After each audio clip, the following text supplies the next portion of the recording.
ദൈവകൃപയിൽ ഞാൻ ആശ്രയിച്ചു, അവൻ വഴികളെ ഞാൻ അറിഞ്ഞു. അനുഗമിച്ചിടും അവനുടെ ചുവടുകളെ, അനുഗമിച്ചിടും അവനുടെ ചുവടുകളെ.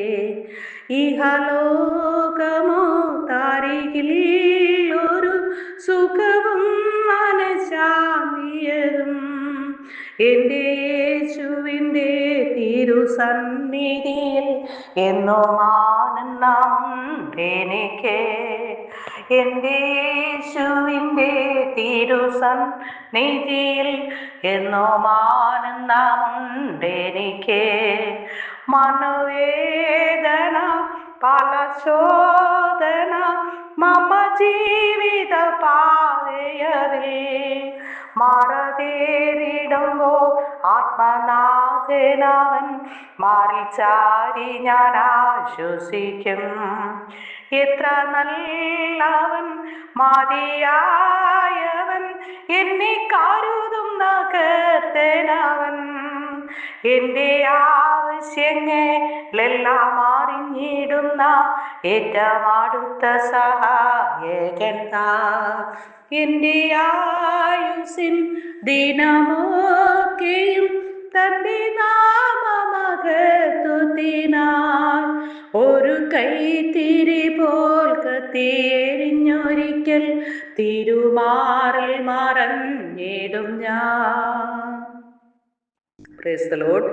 വിശുദ്ധ വേദഭാഗം 135 സങ്കീർത്തനം 1 മുതലുള്ള ചില തിരുവചനങ്ങൾ. യഹോവയെ സ്തുതിപ്പിൻ, യഹോവയുടെ നാമത്തെ സ്തുതിപ്പിൻ, യഹോവയുടെ ദാസന്മാരെ അവനെ സ്തുതിപ്പിൻ. യഹോവയുടെ ആലയത്തിലും നമ്മുടെ ദൈവത്തിന്റെ ആലയത്തിൻ പ്രാകാരങ്ങളിൽ നിൽക്കുന്നവരെ യഹോവയെ സ്തുതിപ്പിൻ. യഹോവ നല്ലവനല്ലോ, അവന്റെ നാമത്തിന് കീർത്തനം ചെയ്യുവിൻ, അത് മനോഹരമല്ലോ. യഹോവ യാക്കോബിനെ തനിക്കായിട്ടും ഇസ്രായേലിനെ തൻ്റെ പക്ഷമായിട്ടും തെരഞ്ഞെടുത്തിരിക്കുന്നു. യഹോവ വലിയവൻ എന്നും നമ്മുടെ കർത്താവ് സകല ദേവന്മാരിലും ശ്രേഷ്ഠൻ എന്നും ഞാൻ അറിയുന്നു. ആകാശത്തിലും ഭൂമിയിലും സമുദ്രങ്ങളിലും എല്ലാ ആഴങ്ങളിലും യഹോവ തനിക്കിഷ്ടമുള്ളതൊക്കെയും ചെയ്യുന്നു. അവൻ ഭൂമിയുടെ അറ്റത്ത് നിന്ന് നീരാവി പൊങ്ങുമാർ ആക്കുന്നു. അവൻ മഴയ്ക്കായി മിന്നലുകളെ ഉണ്ടാക്കുന്നു. തൻ്റെ ഭണ്ഡാരങ്ങളിൽ നിന്ന് കാറ്റ് പുറപ്പെടുവിക്കുന്നു. അവൻ മിസ്രൈമിലെ കടിഞ്ഞിലുകളെ മനുഷ്യരെയും മൃഗങ്ങളെയും ഒരുപോലെ സംഹരിച്ചു. മിസ്രൈമേ, നിന്റെ മധ്യേ അവൻ ഫറവോന്റെ മേലും അവന്റെ സകല ഭൃത്യന്മാരുടെ മേലും അടയാളങ്ങളും അത്ഭുതങ്ങളും അയച്ചു. അവൻ വലിയ ജാതികളെ സംഹരിച്ചു, ബലമുള്ള രാജാക്കന്മാരെ നിഗ്രഹിച്ചു. ഈ തിരുവചനങ്ങളാൽ ദൈവം നമ്മെ ഏവരെയും സമൃദ്ധിയായി അനുഗ്രഹിക്കുമാറാകട്ടെ. ആമേൻ. ദൈവവചനത്തിൽ നിന്നൊരു ഭാഗം കൂടി ചിന്തിക്കാം. അന്യോന്യം പ്രോത്സാഹിപ്പിക്കുക എന്നതിനെ കുറിച്ച് ദൈവവചനത്തിലൂടെ നമുക്ക് നോക്കാം. മോശയുടെ അവസാനത്തെ ശുശ്രൂഷ പ്രോത്സാഹനത്തിന്റെ ശുശ്രൂഷയായിരുന്നു. ചെന്ന് യോശുവയെ ധൈര്യപ്പെടുത്തുക എന്ന് ദൈവം മോശയോട് പറഞ്ഞു. അതിനുശേഷമാണ് ദൈവം മോശയെ മഹത്വത്തിലേക്ക് ചേർത്തത്. അതുപോലെ തന്നെ യേശുവിൻ്റെ അവസാനത്തെ ശുശ്രൂഷയെയും ധൈര്യപ്പെടുത്തുന്നത് ആയിരുന്നു. പശ്ചാത്തപിച്ച കള്ളനോട് ഇന്ന് നീ എന്നോടുകൂടെ പർദീസയിൽ ഇരിക്കും എന്ന് യേശു പറഞ്ഞു. എത്ര ഉത്തേജനമായിരിക്കുന്നു അവന് ലഭിച്ചത്. നമുക്ക് മറ്റുള്ളവരെ ദൈവവചനം കൊണ്ട് ധൈര്യപ്പെടുത്താം. അപ്പോസ്തലൻ പൗലൂസിന്റെ അന്ത്യ ശുശ്രൂഷകളിൽ ഒന്ന് നോക്കുക. 40 രാവ് 40 പകല് യാതൊരു വെളിച്ചമോ സൂര്യനോ ചന്ദ്രനോ നക്ഷത്രങ്ങളെയോ കാണാതിരുന്നു. അവർ യാത്ര ചെയ്തിരുന്ന കപ്പൽ ഒരു കൊടുങ്കാറ്റിൽ അകപ്പെട്ടു. എല്ലാവരും നിരാശിതരായി, ആരും ഒന്നും ഭക്ഷിച്ചില്ല.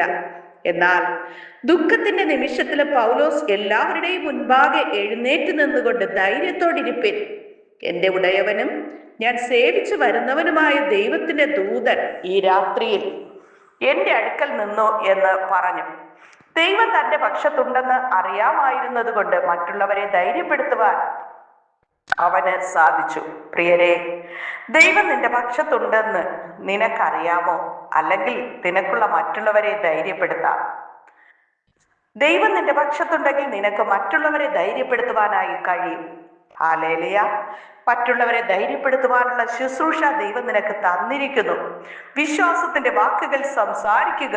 എന്നാൽ ദേശം ഒറ്റുനോക്കുവാൻ പോയ 10 പേർ പറഞ്ഞതുപോലെ പുറമേയുള്ള കണ്ണുകൊണ്ട് കാണുന്നത് കൊണ്ട് മറ്റുള്ളവരെ ധൈര്യപ്പെടുത്തരുത്. ഞങ്ങളുടെ സഹോദരന്മാർ ഞങ്ങളുടെ ഹൃദയം ഉരുകുമാറാക്കി അഥവാ അധൈര്യപ്പെടുത്തി എന്ന് നമ്മെക്കുറിച്ച് ഒരിക്കലും ആരും പറയുവാൻ ഇടയാകരുത്. യോശുവയെയും കാലേബിനെയും പോലെ അത് ജയിപ്പാൻ നമുക്ക് കഴിയും. ദൈവം നമ്മോട് കൂടെ ഉണ്ട് എന്നുള്ള ആ ഉറപ്പോടെ ധൈര്യത്തോടെ ഉണ്ട്. ഹല്ലേലൂയ. യേശു എൻ്റെ പക്ഷത്തുണ്ടെങ്കിൽ ഞാൻ ആരെ പേടിക്കും? അവൻ എൻ്റെ ജീവന്റെ ബലം, ഞാൻ ആരെ ഭയപ്പെടുമെന്നുള്ള വചനം പോലെ നമുക്കുറപ്പോടെ ധൈര്യത്തോടെ പ്രത്യാശയുടെ വാക്കുകൾ സംസാരിക്കുന്നവരായി തീരുവാൻ കർത്താവ് നമ്മെ സഹായിക്കണമേ എന്ന് നമുക്കൊരുമിച്ച് യേശുവിനോട് പ്രാർത്ഥിക്കാം. സ്നേഹവാനായ നല്ല ദൈവമേ കർത്താവേ, ഒരിക്കൽ കൂടി അങ്ങേ നോക്കി സ്തുതിപ്പാനും മഹത്വപ്പെടുത്തുവാനും ആയുസിന്റെ ഒരു ദിനം കൂടി നീട്ടിത്തന്ന കൃപയ്ക്കായി അങ്ങയോട് സ്തുതിക്കുന്നു, സ്തോത്രം ചെയ്യുന്നു. അപ്പ അങ്ങ് ചെയ്ത സകല നന്മകൾക്കും ഉപകാരങ്ങൾക്കും അനുഗ്രഹങ്ങൾക്കും സമാധാനങ്ങൾക്കും സന്തോഷത്തിനും സൗഖ്യത്തിനും നന്ദി പറയുന്നു കർത്താവ്. നാശകരമായ കുഴിയിലും കുഴഞ്ഞ ചേറ്റിലും കിടന്ന അടിയങ്ങളെ ക്രിസ്തുവാകുന്ന പാറയിലേക്ക് അടുപ്പിച്ച് ഈ ജീവനുള്ള ദൈവത്തോട് പ്രാർത്ഥിപ്പാനും ദൈവത്തെ കണ്ടെത്തുവാനും അടിയങ്ങൾക്ക് തന്ന ഈ മകൾ ഭാഗ്യത്തിനായി നന്ദിയോടെ സ്തുതിക്കുന്നു. അപ്പാ, ഇന്നും എത്രയോ കോടാനുകോടി ജനം ജീവനുള്ള ദൈവം ഏതെന്ന് തിരിച്ചറിയാൻ കഴിയാതെ ദൈവത്തെ അന്വേഷിച്ച് നടക്കുമ്പോൾ കർത്താവെ, യാതൊരു യോഗ്യത അർഹതയില്ലാത്ത അടിയങ്ങൾക്ക് യേശുപ്പന്റെ സ്നേഹം തിരിച്ചറിയുവാൻ തന്ന ഈ മകൾ ഭാഗ്യത്തിന് നന്ദിയോടെ സ്തുതിക്കുന്ന നാഥാ സ്തോത്രം.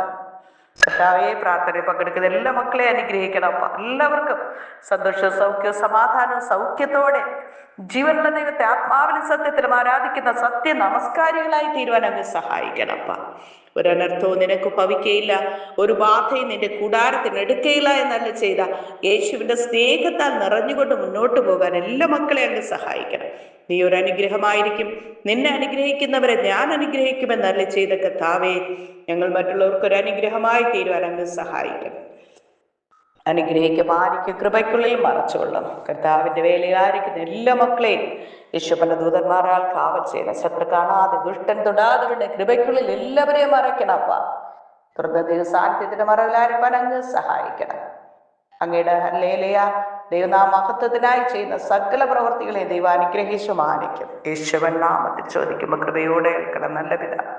ആമേൻ. God bless you. യേശുവിന്റെ സമാധാന സകല ഹൃദയങ്ങളിൽ നിറയുമാറാകട്ടെ.